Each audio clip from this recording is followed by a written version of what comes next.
Assalamualaikum warahmatullahi wabarakatuh. Allahumma sholli ala sayyidina Muhammad wa ala ali sayyidina Muhammad. Saudara pendengar, Duba'ah binti Zubair radhiyallahu anha bercerita, ia pernah menyembelih seekor kambing.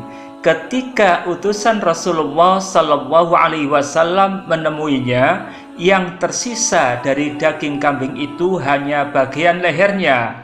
Ia malu jika harus menghadiahkan kepada Rasulullah Shallallahu Alaihi Wasallam. Utusan Rasulullah Shallallahu Alaihi Wasallam itu menceritakan ucapan du'aa kepada beliau. Lalu beliau menyuruh utusannya kembali menemui du'aa.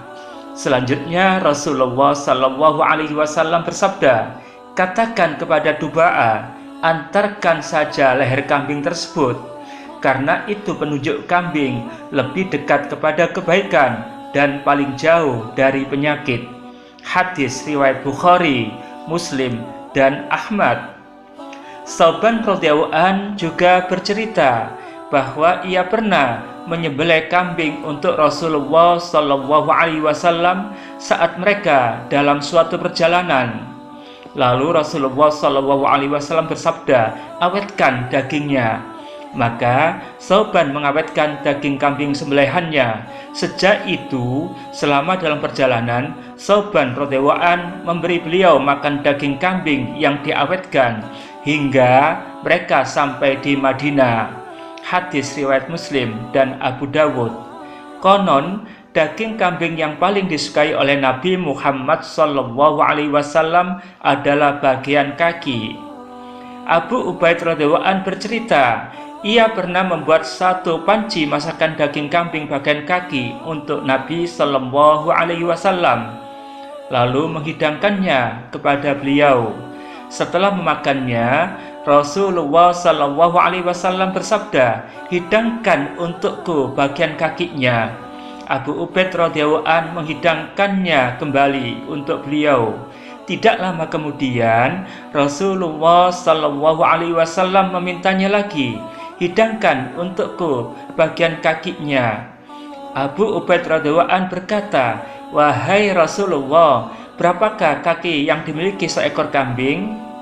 Nabi Muhammad Shallallahu Alaihi Wasallam berkomentar, demi zat yang diriku dalam kekuasaannya, andai engkau diam saja, engkau pasti bisa menghidangkannya untukku selama aku tetap berdoa. Hadis riwayat Tirmizi, Darimi, dan Ahmad. Abu Hurairah juga memberi kesaksian pernah disuguhkan daging kambing bagian kaki kepada Rasulullah Shallallahu Alaihi Wasallam. Beliau menyukainya. Hadis riwayat Bukhari, Muslim, Tirmizi, dan Ahmad. Ibnu Mas'ud radhiyallahu an mengutarakan, Rasulullah Shallallahu Alaihi Wasallam sangat suka memakan daging bagian kaki. Bagian kaki itu pula yang pernah digunakan untuk meracuni beliau, dan beliau tahu yang meracuninya adalah orang-orang Yahudi. Hadis riwayat Tirmizi, Abu Dawud, dan Ahmad. Benarkah daging kambing bagian kaki yang paling disukai Nabi Muhammad Rasulullah Shallallahu Alaihi Wasallam? Aisyah radhiyallahu an menuturkan, sebenarnya daging bagian kaki bukan bagian yang paling disukai Nabi Shallallahu Alaihi Wasallam. Tetapi karena beliau jarang makan daging bagian kaki itulah yang cepat matang dan disuguhkan, maka beliau memakannya. Hadis riwayat Tirmizi. Semua hadis di atas menegaskan bahwa Nabi Muhammad Rasulullah Shallallahu Alaihi Wasallam sangat menyukai daging kambing. Mengapa? Imam Nasai meriwayatkan dalam kitab Sunannya bahwa Rasulullah Shallallahu Alaihi Wasallam bersabda, berbuat baiklah terhadap kambing karena ia adalah binatang surga. Usai makan daging kambing, Nabi Muhammad Shallallahu Alaihi Wasallam langsung melaksanakan sholat tanpa berwudu lagi.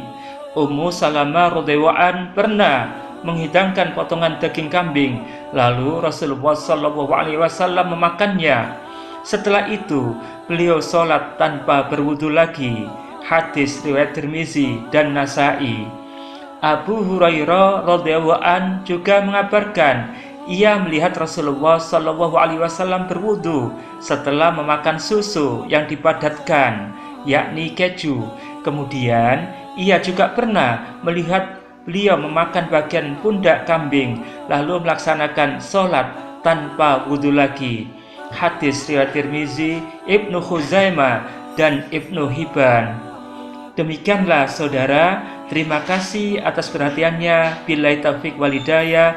Wassalamualaikum warahmatullahi wabarakatuh.